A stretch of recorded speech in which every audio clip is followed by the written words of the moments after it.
Hello, আসসালামু আলাইকুম viewers. আরও একটি নতুন ভিডিও নিয়ে আপনাদের সামনে উপস্থিত হলাম। আজকের ভিডিওতে মূলত আমি আলোচনা করব আপনাদের দেশি মুরগি বাচ্চা অবস্থায় মারা যাওয়ার কারণ কি এবং এ বাচ্চাকে সুস্থ রাখতে কী করণীয় বা কী ওষুধ খাওয়াতে হবে। আপনারা যারা দেশি মুরগি পালন করে থাকেন, এই দেশি মুরগির বাচ্চা সংগ্রহের পরে কিন্তু অনেক বিভিন্ন রোগে আক্রান্ত হয়ে, বিশেষ করে ঝিম মারা, চুনা পায়খানা, পাখনা ঝুলে যাওয়া, তারপরে হচ্ছে পা পুড়ে যাওয়া এবং হচ্ছে পা চিকন হয়ে ঝিম মেরে থেকে এরকমভাবে অনেক বাচ্চা মারা যায়। তবে যদি আপনারা কিছু ওষুধ খাওয়াতে পারেন অল্প টাকায় বা প্রাকৃতিকভাবে, তাহলে কিন্তু এই বাচ্চাগুলোকে সুস্থ রাখা সম্ভব। এখন বুঝতে হবে আসলে বাচ্চাগুলো মারা যাওয়ার কারণ কি।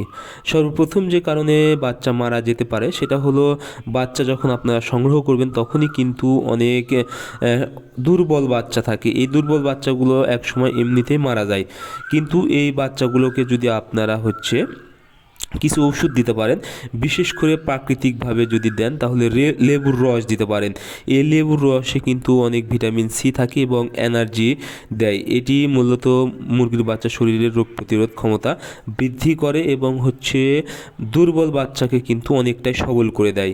এই জন্য আপনারা অবশ্যই এই লেবুর রসটা দিলে কিন্তু দুর্বল বাচ্চাগুলো সবল হয়ে যায়। এবং ওষুধ হিসেবে আপনারা কি দিবেন সেটা হলো লাইসোভিট ব্যবহার করতে পারেন। লাইসোভিট অথবা এআইবি, এগুলো হচ্ছে ইমিউনিটি বুস্টার। এই ওষুধগুলো মুরগির বাচ্চার রোগ প্রতিরোধ ক্ষমতা বৃদ্ধি করে এবং দুর্বল বাচ্চাকে অনেকটাই সবল করে ফেলে। এই জন্য বাচ্চা কিন্তু দুর্বল হয়ে মারা যাওয়ার সম্ভাবনা অনেকটাই কম থাকে। এখন আরেকটি বিষয়, সেটা হলো মুরগির বাচ্চা বিভিন্ন রোগে আক্রান্ত হয়ে যায়, বিশেষ করে যদি ঠান্ডাজনিত সমস্যা হয়। এর কারণে কিন্তু আপনারা মুরগির বাচ্চাকে ঠান্ডা থেকে রক্ষা করতে অবশ্যই একটি আবদ্ধ স্থানে রেখে যেন ঠান্ডা না লাগে সে বিষয়ে অবশ্যই খেয়াল রাখবেন।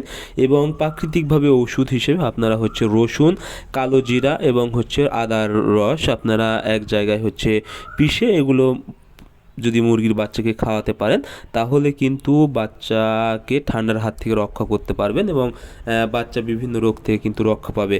এবং ঔষধ হিসেবে আপনারা ব্যবহার করতে পারেন সেফা-1 1 গ্রাম 1 লিটার পানিতে, এবং এর সাথে আপনারা ব্যবহার করতে পারেন নিওমাইসিন সালফেট অথবা অ্যানলোসিন 1 মিলি 1 লিটার পানিতে। এই দুইটা ওষুধ যদি আপনারা ব্যবহার করতে পারেন, তাহলে কিন্তু মুরগির বাচ্চার ব্রুডার নিউমোনিয়া রোগ অর্থাৎ বিভিন্ন রোগে যে আক্রান্ত, যেমন এই পিছনে পায়খানা আটকে থেকে মারা যাওয়া বা ঝিম মারা বা পাখনা চলে যায়, এই রোগগুলো হওয়ার সম্ভাবনা অনেকটাই কম থাকবে এবং বাচ্চা সুস্থ থাকবে।